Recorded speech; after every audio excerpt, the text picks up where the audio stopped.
రామాయ రామభద్రాయ రామచంద్రాయ వేధసే రఘునాథాయ నాథాయ సీతాయా పతయే నమః. రామ, రామభద్ర, రామచంద్ర ఇలాగా ఆయా స్థితులను బట్టి చక్కగా పిలిచేవారట అయోధ్యలో. అలాంటి రామచంద్రమూర్తి రమయతీతి రామ, ఆనందింపచేసేటువంటి వాడు. రమంతే అస్మిన్ ఇతి రామ, రమంతే యోగినే అనంతే నిత్యానందే చిదాత్మని ఇది రామపదేనాసౌ పరం బ్రహ్మాభిధీయతే రామతాపిని ఉపనిషత్ చెప్తారు.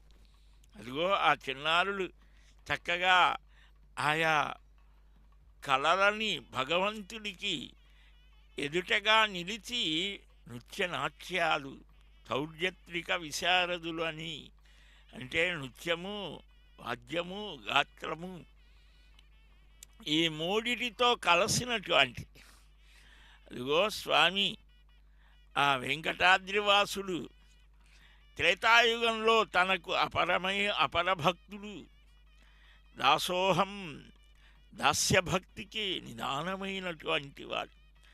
శ్రవణం, కీర్తనం, స్మరణం, పాదసేవనం, అర్చనం, వందనం, దాస్యం, సఖ్యం, ఆత్మనివేదనం 9 రకాలైన భక్తి మార్గాలు.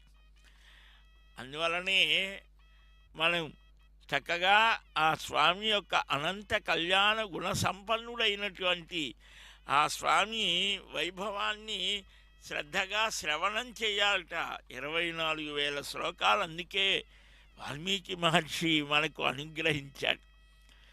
ఆ నృత్య నాట్యాదులతో ఆనాడు అయోధ్యలో ప్రజలంతా ఎలాగ ఉన్నారో కూడా వర్ణిస్తారు.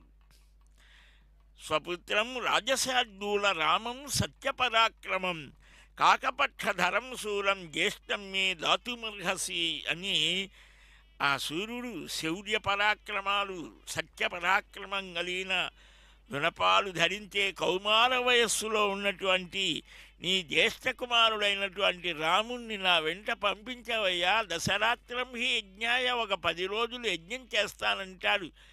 విశ్వానికి మిత్రుడైనటువంటి వాడు విశ్వామిత్రుడు.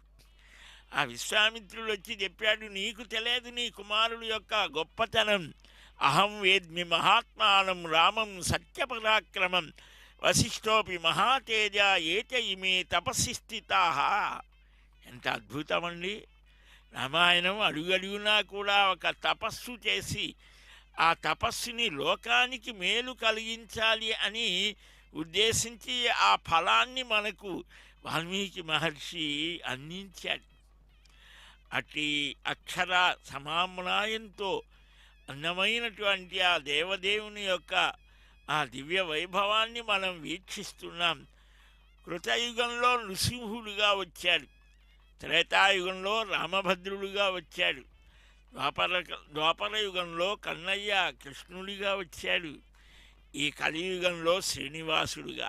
అదిగో అన్ని అవతారాలతో నాకు సంబంధం ఉన్నది, ఎందుకని అవన్నీ ధరించిన వాడిని నేనే అని సూచిస్తూ ఆ అవతారాలలో ఏ విశేషాలు ఉన్నాయో అవన్నిటినీ అందువలనే శ్రీవారి సహస్రనామాల్లో అన్ని అవతారాల నామాలు వస్తాయి. అవతారాలు విభిన్నంగా ఉంటాయి. కొన్ని పూర్ణ అవతారములు, పూర్ణతమ అవతారములు, శక్త్యావతారములు, ఆవేశ అవతారములు. వీటిల్లో కొద్దిగా ఉండేటువంటి భేదాన్ని బట్టి ఈ వివరణ చేయడం జరుగుతూ ఉంటుంది. పరిపూర్ణతమ అవతారం రామకృష్ణావతారాలు అన్నారు. అందుకనే సుఖయోగి భాగవతంలో ఒక మాట అంటాడు, ఈ మానవులకు మార్గదర్శనం చేయడం కోసం మత్స్య శిక్షణ, మానవులకు ఇదిగో ఇలాగ ఉండాలి, ధర్మాన్ని ఆచరించాలి. ధర్మో విశ్వస్య జగత ప్రతిష్ట. ఆ ధర్మం అనేటువంటిదే మనుష్యుణ్ణి మానవ సర్వోన్నత స్థితిని కలిగించేది, పశుపక్ష్యాదుల నుంచి విభాగం చేసేది, మానవ జాతి ప్రత్యేకతను చూపించేది ధర్మాచరణ. అట్టి ధర్మం మూర్తీభవించిన స్వరూపంగా అభివర్ణించాడు రామాయణంలో మారీచుడు రాక్షసుడు. ఆ రాముడి దెబ్బ తగిలిన తర్వాత రామబాణం రుచి తెలిసిన తర్వాత రామభక్తుడయ్యాడట. వైరభక్తి రా అనే అక్షరంతో ఏ చెట్టు పుట్ట రాయి ఏది చూసినా ఆయన రామదర్శనం అయింది.